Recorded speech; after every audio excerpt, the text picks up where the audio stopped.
আসসালামু আলাইকুম। আমি ফারজানা ফাতেমা মানিকগঞ্জ থেকে বলছি। আশা করি আপনারা সবাই ভালো আছেন। আমরা আল্লাহর রহমতে ভালো আছি। বেশ কয়েকদিন পর আবারও নতুন একটি ডেইলি ভ্লগ ভিডিও নিয়ে হাজির হলাম আপনাদের মাঝে।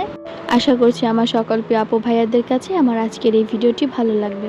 তো সকালবেলায় ঘুম থেকে উঠে চলে গিয়েছি নানিদের বাড়িতে সুফিয়ানের জন্য দুধ আনার জন্য। বাড়িতে তো গিয়েছি, এখন হচ্ছে অনেক দেরি করে ঘুম থেকে ওঠা হয়, রাত জাগিয়ে অনেক এমনিতেই।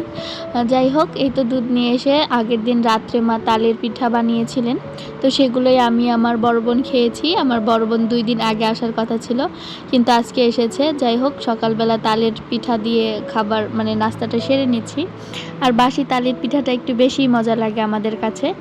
আর এই যে দুপুরের সময় মা এদিকে রুটি পিঠা বানানোর জন্য আটাটা মথে নিচ্ছে, আর সেই সাথে যে মাংস ভিজিয়েছে, পেঁয়াজ ছুলে রেখেছে, এগুলো কেটে এখন মাকে সাহায্য করব আমি। আমাদের বাড়িতে শীত, গ্রীষ্ম, বর্ষা সব কিছুতেই চিতই পিঠাটা বেশিই তৈরি করা হয়। মেহমানদারি থেকে শুরু করে জামাই আপ্যায়ন সব কিছুতেই আমাদের বাড়িতে চিতই পিঠাটা বেশিই চলে। আর আমাদের বাড়ির সবাই চিতই পিঠাটা একটু বেশি পছন্দ করি। আর তাছাড়া আমাদের এই অঞ্চলে বেশিরভাগ বাড়িতেই চিতই পিঠাটা বেশি পরিচিত। আর এই যে আমি সব কিছু গুছিয়ে দিয়েছি মাকে। আর আজকে শেয়ার করব আমার মায়ের হাতের গরুর মাংস রান্নার রেসিপি। যতটা সম্ভব আমি চেষ্টা করেছি, তবে এই গরমের মধ্যে রান্নাঘরে থাকাটা বেশ কষ্টকর হয়েছিল। তাই তো মাকে এই যে আমার ছেলের ছোট ফ্যানটা দিয়ে দিয়েছি। তিনি এত কষ্ট করে রান্না করছেন, আসলে অনেক বেশি গরম পড়েছে কয়েকদিন যাবৎ। হঠাৎই আবার রাতে বৃষ্টি হয়েছিল। যারা আমার ভিডিওটিতে এখন পর্যন্ত একটি লাইক দিয়ে আমার সাথে আছেন, তাদের সবাইকে জানাই অসংখ্য ধন্যবাদ। এবং যারা নতুন আমার আজকের এই ভিডিওটি দেখছেন, তাদেরকে বলবো আমার ভিডিওর কোনো অংশ যদি আপনাদের কাছে ভালো লেগে থাকে, তাহলে অবশ্যই আমার ভিডিওটিতে একটি লাইক দিয়ে আমার পাশে থেকে যেতে পারেন। আর এই যে আমি এখন ভয়েস ওভার করছি, আমার এই সাইডে কোনো একটা জায়গায় বাজি পোড়ানো হচ্ছে, আর সেইটার অনেক বেশি সাউন্ড হচ্ছে, হয়তো আপনারা শুনতে পারেন। তবে এটা আমি অনেকবার ইগনোর করার চেষ্টা করেছি, কিন্তু পারিনি।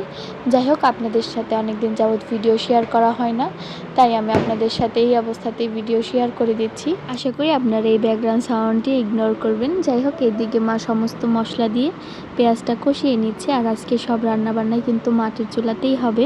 আর কয়েকদিন যাবৎ ভিডিও এডিট করে আপলোড করা হচ্ছিল না, বা ভয়েস ওভারও দেওয়া হচ্ছিল না, তাই তো কেমন জানি মুখে কথা বেজে যাচ্ছে। যাই হোক, এটাও আপনারা বুঝতে পারছেন হয়তো, আমার কথাগুলো হয়তো আপনাদের অনেক ক্ষেত্রে বুঝতে সমস্যা হতে পারে। তবে মুখে কথা আমার সবসময়ই বাজে, তবে কখনো কম কখনো বেশি। যাই হোক, এটা আস্তে আস্তে আবার কয়েকদিন পরেই ঠিক হয়ে যাবে। আপনাদের সাথে আবার যখন রেগুলার হয়ে কথা বলবো, তখন ঠিক হয়ে যাবে। এই তো মাংসটা কষানো হয়ে এসেছে, তো মা এইখানে সমস্ত মাংস দিয়ে দিচ্ছেন।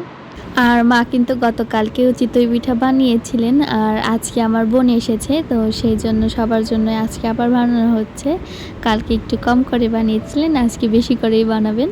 তো এতদিন আপা আসার জন্য সবাই অপেক্ষা করেছে যে সব কিছু যাতে একসাথেই করতে পারি, তবে আপার ব্যস্ততা থাকার কারণে আপার আসতে একটু দেরি হয়েছে। আর মাটির চুলার রান্না কিন্তু এমনিতেই অনেক বেশি ভালো হয়, আর মায়ের হাতের রান্না সব সময়ই মজা হয়। যাই হোক, এখানে ঝোল দিয়ে বেশ কিছুক্ষণ নাড়িয়ে নিয়েছে, আর রান্নাও করে নেবে। তো অর্ধেকটা যখন হয়ে আসবে, এরপর আমি এটাকে গ্যাসের চুলায় দিয়ে আসবো, কারণ হচ্ছে এখনই আবার চিতই পিঠা বসাতে দিবে চুলায়। যাই হোক, এই যে চিতই পিঠাটাও দিয়ে দিয়েছে। তো প্রথমের দিকে তো বেশ ভালোই হয়েছিল। আর আমার মা অনেক আগে থেকে চিতই পিঠাটা কিন্তু খুব ভালোই বানান, তবে আজকে কেন জানি শেষের কয়েকটা পিঠা ভালো হয়নি কোনো এক কারণবশত। যাই হোক, তবে যতটা হয়েছে ভালো হয়েছে। আর আমার এই ভিডিওটি হচ্ছে কয়েকদিনের আগের, তো আমি বাড়িতে যাওয়ার পরে প্রথম দিনের একটা ব্লগ ভিডিও শেয়ার করেছি, আর তারপরে ভিডিও করে এডিট করে রেখেছিলাম, তবে ভয়েস করা হয়নি। তো আজকে ভয়েস ওভার করে আমি আপনাদের সাথে ভিডিওটা আপলোড দিয়ে দিব, শেয়ার করব। যাই হোক, দেখতেই পেরেছেন তো পিঠা হয়ে গিয়েছে, আর এই যে রান্নাটাও হয়ে এসেছে। মানে লাস্টের কিছুক্ষণ আমি এটাকে গ্যাসের চুলায় রান্না করে নিয়েছি। তো এখন এটাকে নামিয়ে নিব, এরপর আমরা সবাই একসাথে খেতে বসবো। আমরা বলতে আমাদের 2 ছেলে তো প্রচুর দুষ্টুমি করে, ওদের তো আবার খাওয়ার দাওয়া করা লাগে না। তো আমি আমার বোন একসাথেই খেয়ে নেব আজকে অনেক দিন পর। আর এই যে এইদিকে মা দই বানিয়েছিলেন, তো আমি এটাকে বের করে নিয়েছি।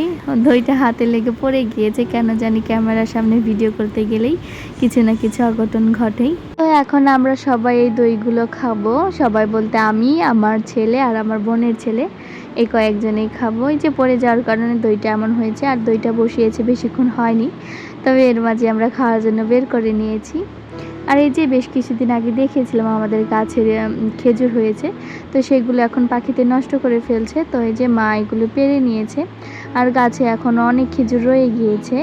আর আমাদের এই গাছের খেজুরগুলো খুবই মিষ্টি। আর আগে যখন মক্তবে যেতাম, মক্তব থেকে ফেরার সময় সবাই মিলে একসাথে খেজুর কুড়াতে যেতাম, আর তেঁতুলের সিজন হলে তেঁতুল কুড়াতে যেতাম। যাই হোক, এখন তো আর দেশি খেজুর খাওয়াই হয় না, এখন তো সব কিছুই কিনতেই পাওয়া যায় সব সময়ের জন্যই।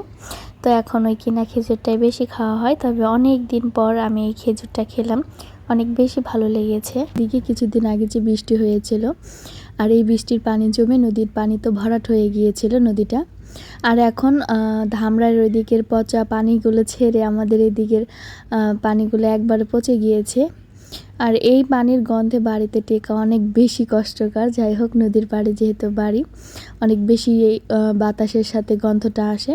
আর এই যে গাছ থেকে এতটা খেজুর পেড়ে নিয়ে এসেছিল মা, এটা এখন আমরা সবাই মিলে খাবো। আর এই যে ছোটোবেলায় কিন্তু খেজুর খাওয়া শেষ হলে খেজুরের আঠি দিয়ে আমরা চারগুটি খেলতাম, আবার জোর গুটি বলে যেটাকে, ওইটা খেলতাম। এখন ওই সময়গুলো মিস করি। তবে আজকে আমি আর আমার ছোটো বোন, মানে আমার ফুফাতো বোন মিলে কিন্তু এই কাজটা করেছি, অনেক ভালো লেগেছে। আর আমার আজকের ভিডিওটি ছিল এই পর্যন্তই। সবাই ভালো থাকবেন, আল্লাহ হাফেজ।